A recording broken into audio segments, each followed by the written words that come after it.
Hello everybody, my name is Akil. Welcome to a new game series that I'm starting.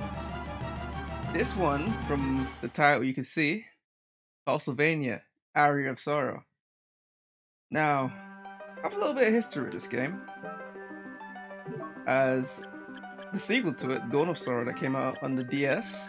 By the way, my name is Akil, if anyone is new to the channel, and this is Autonomous Meatbags. We do Let's Plays and other gaming things here. The year is 2035, Japan. Crowds of spectators are gathering around in anticipation of the first full solar eclipse of the 21st century. My name is Soma Cruz, and I'm a high school exchange student studying abroad in Japan. I live near the Hakuba Shrine, an ancient shrine with strong ties to Japanese mythology. Mina Hakuba, the only daughter of the shrine's caretaker, is both my classmate and my childhood friend. I started making my way to the shrine to see the solar eclipse with Mina, but for some strange reason, the stairway leading up to the shrine felt longer than usual, as if something was trying to keep us from our destination. When I finally managed to get through the shrine gate and my senses began to dim, the pitch black sun is holding chaotic darkness together, trying to rouse a sleeping soul as if looking for its missing other half. We got through it! I really began to speed up towards the end portion. But as I was saying, I have a lot of history with the Castlevania series. This was actually the first Castlevania I've ever played, back when I was, I want to say, 8 years old. Hey, looks like he's coming too. Where am I? Oh, what happened? They've decided to join us. Did you have a pleasant nap?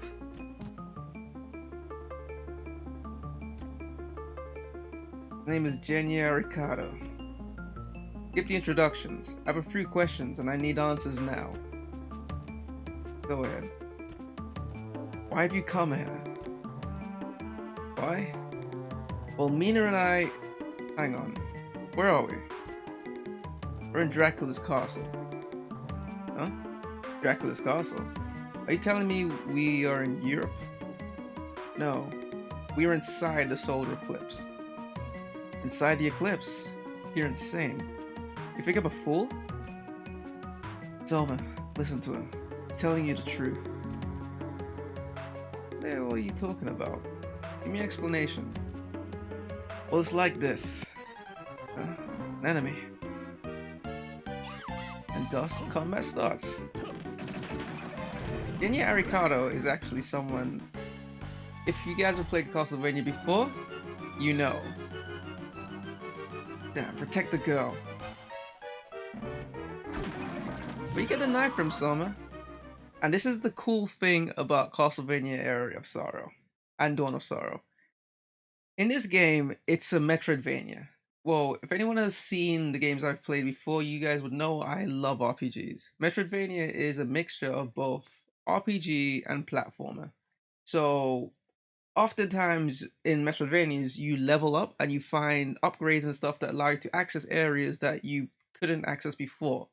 So there's a lot of optional spaces in Metroidvania games, and they really want you to backtrack and find secret areas that you couldn't access before in games like this. Dark Souls is a game that you could consider Metroidvania, as well as games like Guacamelee, Batman Arkham Asylum, as well as a few others, Ori and the Blind Forest. And this game is in that genre, but I'm gonna get onto the soul system in a bit, which I freaking love. What? What was that thing? Oh, it is awakened. What has? The spirit of the creature you killed has just entered your body. You have the power to absorb the abilities of the monsters you kill. Why? Why would I have that power? You've gained the power, and now you must go to the Master's chamber. For what reason? Do you not wish to return with your friend to your own world? Of course I want to go back. Go to the Master's chamber, then you'll understand everything. But I can't just leave Mina here like this. No need to worry about her. I'll put up a protective barrier. But death will most certainly find those who stay here too long. Then yes, only you can save her from a painful death.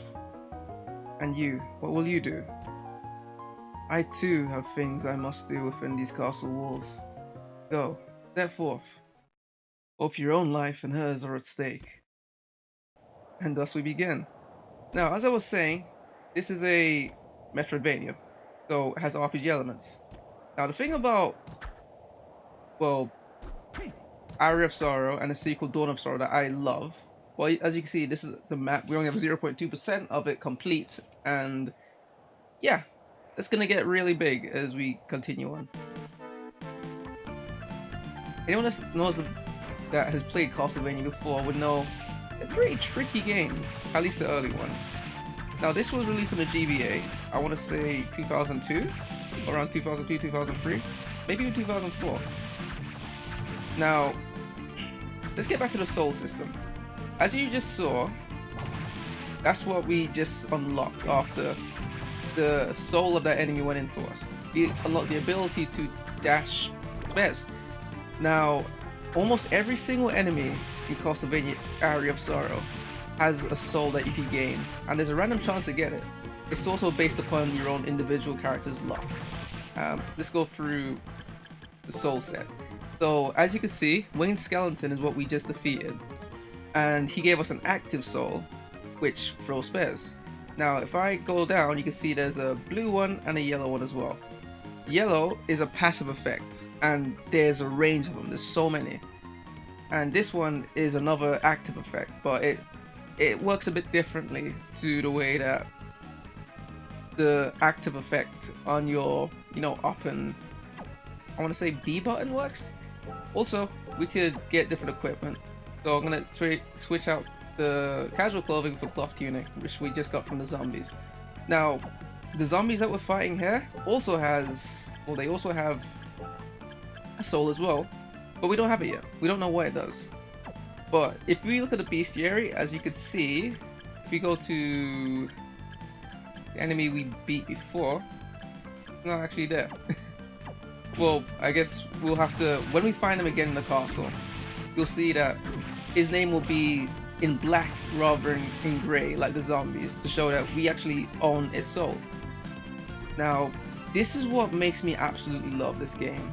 It just has that type of system that makes me want to just grind. Like it makes you feel like grinding to find out exactly what you could learn, like what new abilities you could gain, while also getting stronger.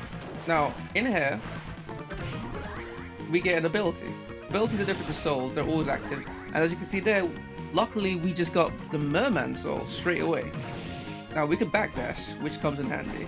But now, if I go over to our soul selection, we can switch out the Winged Skeleton, which throws spares, for the merman, which fires a water pistol,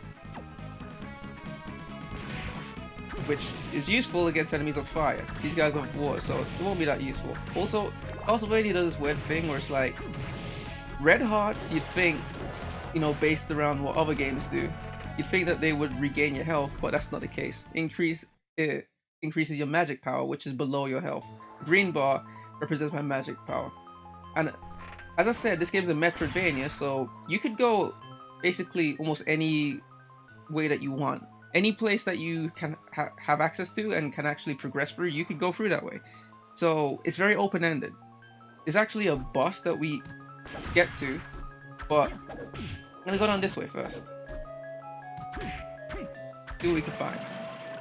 Like, the Castlevania games by and large are all about exploring and finding. Well, after Symphony of Night, which came out on the PlayStation 1, Castlevania became all about exploring, leveling up, and finding cool ways to, I want to say, what was I saying? Find cool ways to dispatch enemies. Now, I want to get the Killerfish's soul, but I also want to get some mad experience. So I'm going to endeavor to face them in the water. Now, we could get an ability later on as well, which would allow us to swim in the water, like on the water.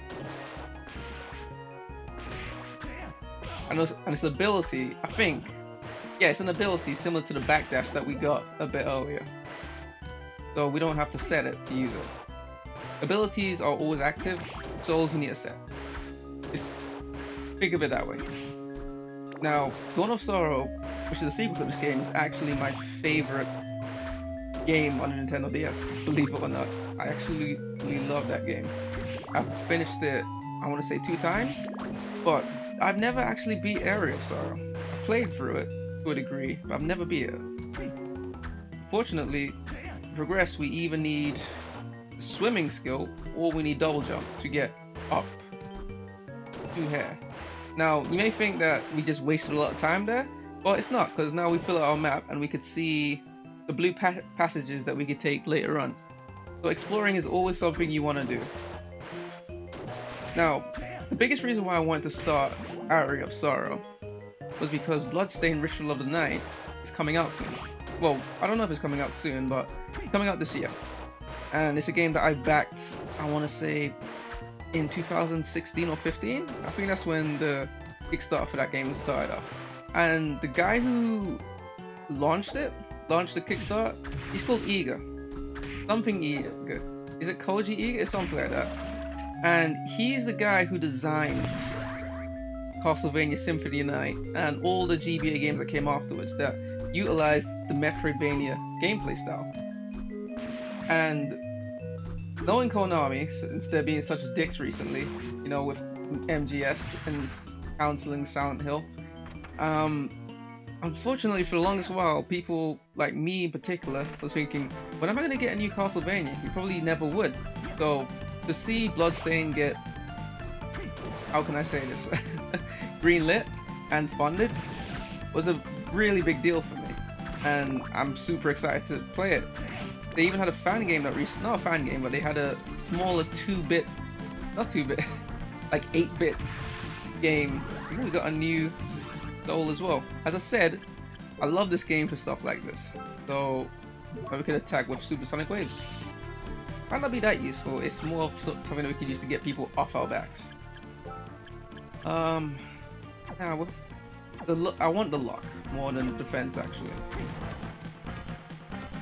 Hopefully this game isn't too loud for you guys. I'll probably just lower it in post game. It's useful when things get close to you, but it's not a direct attack in them. This is a save point, and save points also recover your health. That's one way to get back health. You could also utilize items, or sorry if you guys just saw that on the screen. Something just popped up to show that it's a. Well, I'm actually playing this on an emulator. There we go.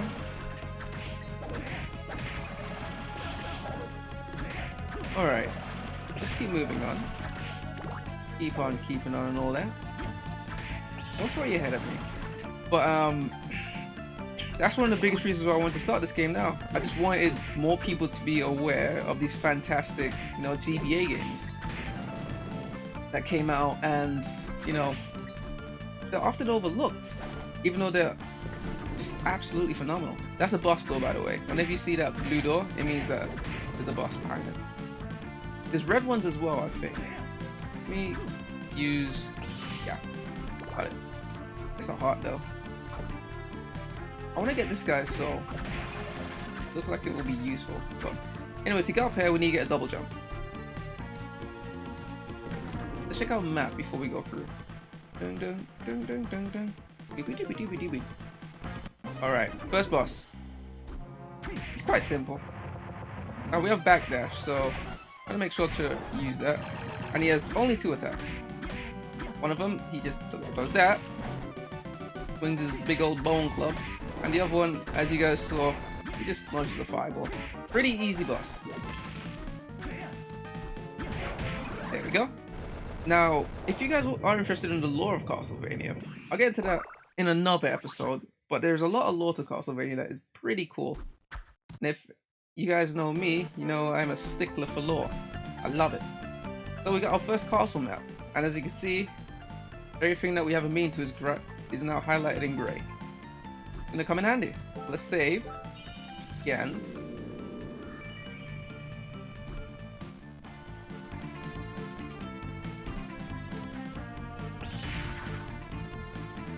These eyeballs, like, it's really hard to get their soul, because Castlevania Dawn of Sorrow reuses a lot of these enemies. Oh, potion. And I know that actually getting that soul, also we got a second bat soul, that comes into play as well. Getting these peeping Tom, well, I want to say peeping Tom, the eyeball enemies, their souls is really hard because they actually make it easy for you to get souls. Like they increase your luck by getting souls, from what I remember. If it's anything like Dawn of Sorrow, that's what they do. But the chance of actually getting that soul is very low. Yeah, these things are. This is great against that. These fish monsters. So we have our first sub soul. Now, if we equip this, the blue, falling speed slows down and jump distance increased. So now, see, pretty cool, right? Now we can get to a place that we saw earlier, but that we couldn't get to earlier. Now we could either continue down this road, because we can't go through here. By road, I mean go up instead of down. Or we could go back and see what the flying armor gets us to. And as I was saying, as you get more souls, let's go to the enemies. As you get more souls, so we have more than just one bat soul.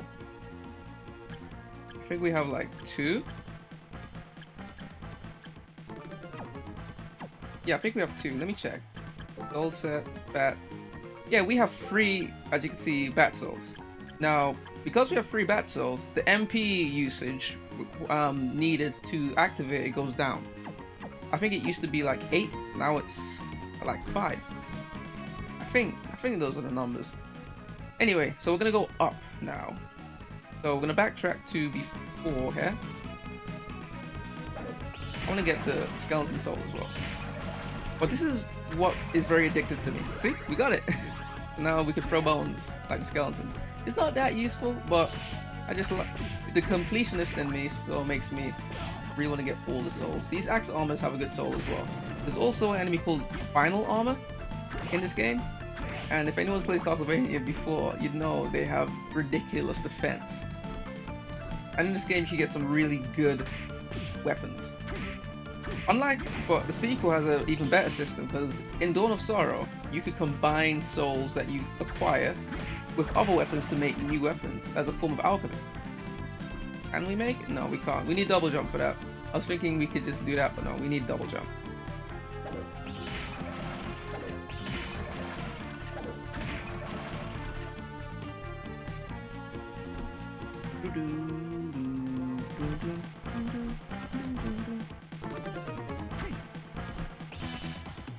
Yeah, but when I first played this game, this was the first Castlevania I ever played.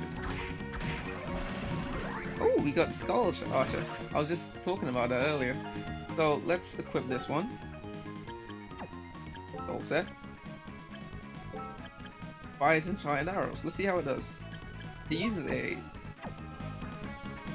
It's too slow. It's okay, but it's too slow. How much damage does it do? 33. It's more than a bat, but like, not by enough for me to go, oh yeah, it's better. The bat one is great because I don't really need to think about it for the most. If something comes close, I just use it and they die, which is great. Get out of the way. Get out of the way, Blue Crow. But yeah, I first played this about 8 years old, and I was going through a period of time where it's like I just grew to love RPGs, and when I first saw it, it just looked like a normal platformer. But then as time went on, I saw that there's actually levels in it, and it sort of got my heart racing. I was like, yo, you can level up? That's so cool! And there's armor and stuff! But it's not turn-based. Like, I'd never played a game like this before. It was really neat to see how useful this is? I don't even need to hit them, I just do that. Yo, we got a white dragon! So let's equip this. We're getting souls real fast and furious. Let's just say that. That is great. As I said, it's passives. Like the yellow one is passive. Red and blue you activate. Well, yellow is passive. Blue is more to get to areas that you couldn't get to before. Like there's actually one that turns you into a bat. But bring it, Axe Armor. I want your soul too. I'll get it eventually. These guys give good health potions to zombie soldiers. And we have some armor over there. Leather plate. So let's see. So, you know, that's what got me into Castlevania. Like, that whole misunderstanding is what made me love this series. You know, and since then I've played like all the DS games. I haven't beaten all of them. I've beat 2 of them though, and that's Order of Ecclesia, not Order of Ecclesia, Portrait of Ruin and Dawn of Sorrow, which I was talking about before. I've played a lot of the... Hold on, mind up. I thought this would literally just permanently increase my stats, but no, it's recovery item. Take the map. Yeah, we want to go up because I need to get to a save point. But yeah, that was what got me into this series.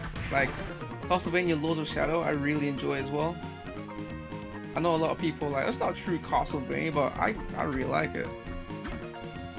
I played Symphony of the Night.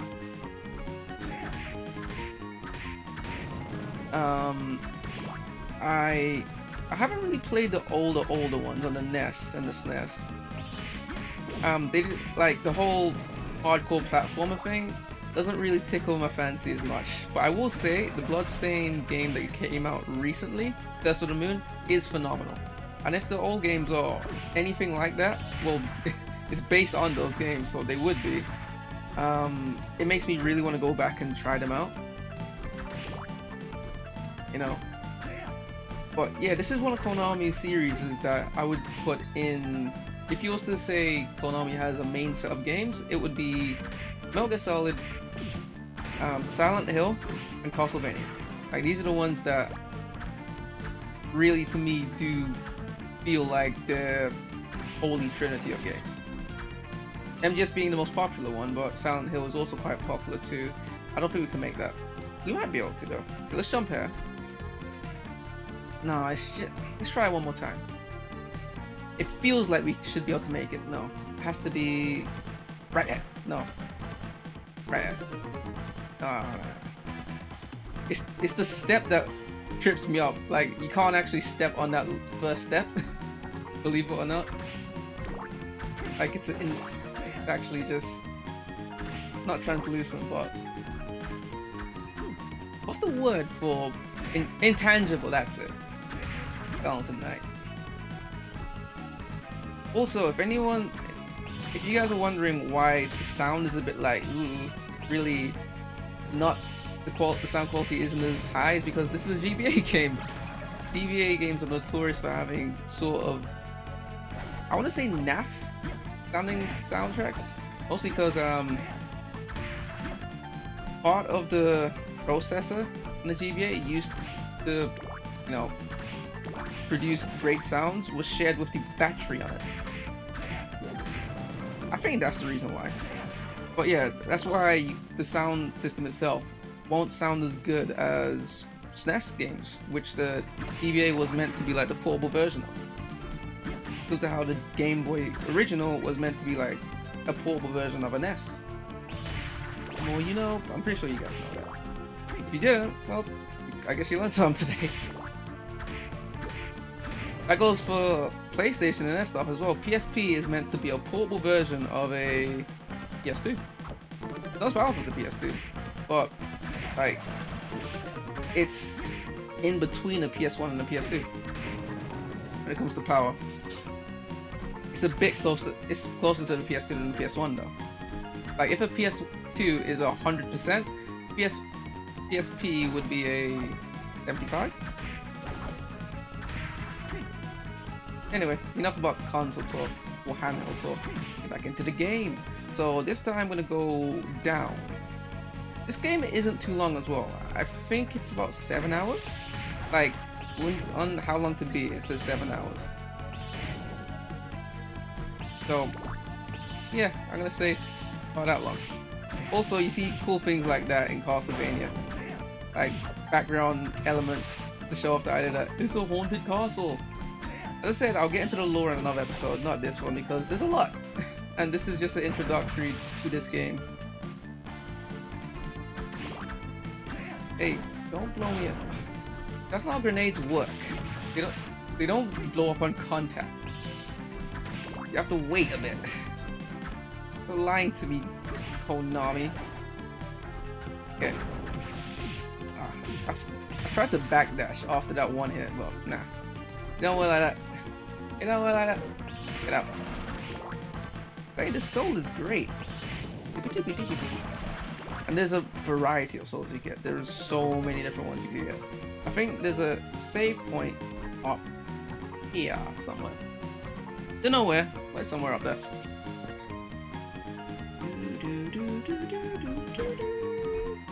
Also, if you guys are wondering why there's borders on the side of the screen like artwork, because this game is 4x3. It's not 16:9. Everything on the GBA was in 4x3. When this came out, we weren't in the widescreen era yet, so PS1, N64, even PS2, Xbox, GameCube, all these things, they were all designed to play games at a display ratio of 16:9, which is widescreen. So if the border wasn't there, you just see black bars. All right, go back. Oops. I think it's 4x3. I think that's actually the ratio for non-widescreen. Check on the map. Now, as you could tell, I haven't been grinding, and we're getting some good level ups. I'll grind a bit off screen, but for the most part, anything you see like on the episode is all the level ups that we'll get. I think, yeah, these guys have a good soul. If you keep waiting, they're gonna do a move where they summon like these moving sickles. Yo, fuck this guy. That hurt. We need to actually use a potion. Yeah. He's hard. He hits hard. Fuck armor. I want that soul as well. Okay. There's a cool sword up there. It's a katana. But we don't have the soul to get it yet. And I think we need to turn into a bat to get that. Can't open that. Alright, let's save and close out the episode. Well, yeah, this is our new series, guys. We finished off Chrono Trigger recently, and this is what's going to replace it. And it will come out Tuesday, Thursday, and Saturday. Hopefully you guys are enjoying it. If you do, leave a like and a comment, and subscribe if you really, really enjoy it. Or even if you just like it. I'd appreciate it. Alright guys, I'll see you in the next episode of Castlevania Aria of Sorrow. Peace.